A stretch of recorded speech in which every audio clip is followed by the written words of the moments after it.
But what was interesting to me about him was he had 3 Michelin stars, and he was still trying to learn to get better. I feel like it was like that for a lot of us. It's easier for me than it was for Tom because I wasn't playing a character that had already existed in the previous film. Hey guys, it's Eileen here. Let's talk about Rachel Zegler. Yeah, the one who was supposed to be Disney's next big star. She had it all: the voice, the talent, the golden opportunity to become the face of Snow White, Disney's OG fairy tale. This could have been a career-defining moment, but oh boy, 2025 had other plans. Instead of skyrocketing to fame, Rachel's rise turned into a nosedive, all thanks to fan backlash, internet outrage, and, let's be real, her own woke meltdown. Yep, that's what the insiders are calling it. The same audience that once cheered for her is now dragging her into a spiral of irrelevance. And Disney? Oh, they're scrambling hard to save both the movie and Rachel's reputation. But the more they try, the worse it gets. It's like watching a slow mass car crash. Here's how it all went down. Disney announced another live-action remake, Snow White.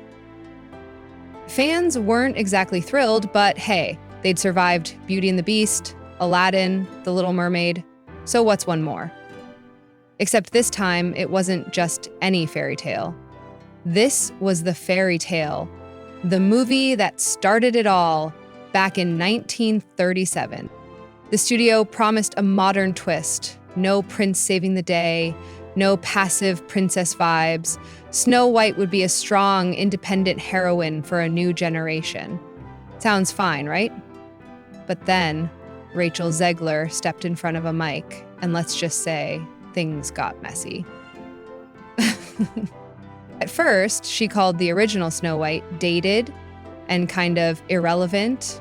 Okay, not the best take, but whatever, people moved on. Except Rachel didn't. She doubled down. She went on to call the 1937 classic boring, criticized Snow White as a passive damsel, and basically implied the OG movie wasn't worth respecting. Yikes! That didn't sit well with fans, especially the diehard Disney lovers. What started as a chance to celebrate a legacy became a battleground, and Rachel's snarky comments were like pouring gasoline on a fire. Now Disney's scrambling to fix this PR disaster, but it's looking more and more like a lost cause. And Rachel? She's caught in the middle, paying the steepest price for what could have been her big moment. Intro. Thanks. All right, let's dive back in. So after years of waiting, I finally got to go to D23. Living on the East Coast, it always felt impossible. Tickets sell out in seconds. And the logistics? A nightmare. But this time, it happened. My mom, the ultimate Disney fan and the reason I'm obsessed, was so jealous. We were both over the moon. But speaking of Disney phantoms, Rachel Zegler didn't exactly win them over. Fans can tolerate some tweaking of classic fairy tale tropes, fresh perspectives, empowerment, all good. But Rachel's approach? Oof. She didn't just critique the original Snow White. She practically treated it like a relic from a dusty attic that she was here to save. Her tone came off as dismissive, and the internet?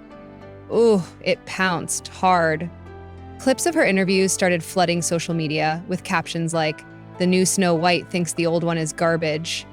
Fans spliced together supercuts of her eye rolls and snarky comments about respecting the classic, and boom, the hashtag boycott Snow White began trending.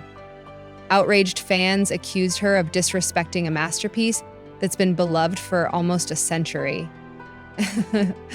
And you'd think, okay, rough start, lesson learned, damage control time, right? Nope. Rachel kept giving interviews, each one seemingly more inflammatory than the last.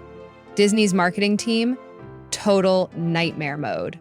Normally, you'd promote a big budget film by hyping the visuals, charming audiences with the star, and leaning into nostalgia.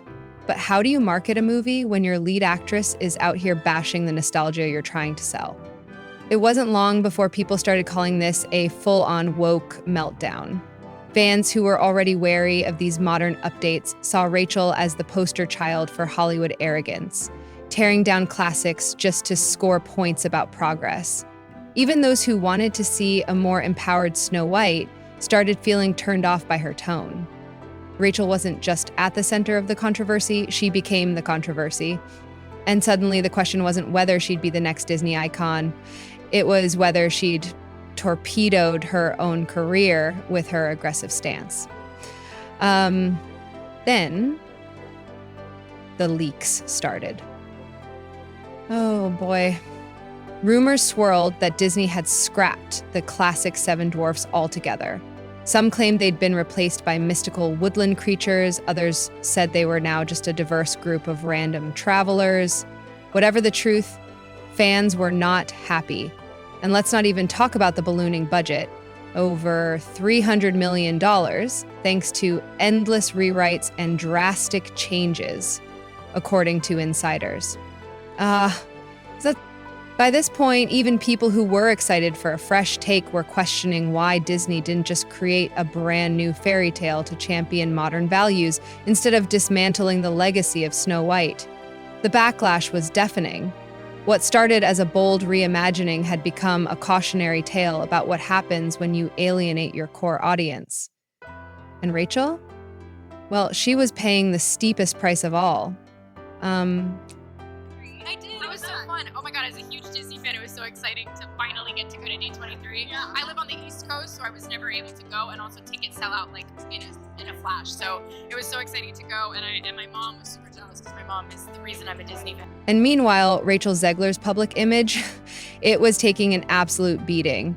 This was someone who'd once been hyped as a breakout star, fresh off a high-profile musical adaptation that had everyone talking. But now, her shine was fading faster than anyone could have predicted. Film gossip accounts were buzzing, openly questioning if Rachel would ever headline a box office hit again, or if she was doomed to become an industry pariah. Some even compared her to Katherine Heigl, who famously got blacklisted for criticizing her own projects. But here's the kicker. While Heigl's downfall was about awards drama and script quality, Rachel's was seen as a full-on scorning of an entire fandom's cherished memories. That's a whole other level of controversy. Disney, desperate to turn things around, started reworking their marketing strategy. They pivoted to focus on the enchanted romance of the new Snow White.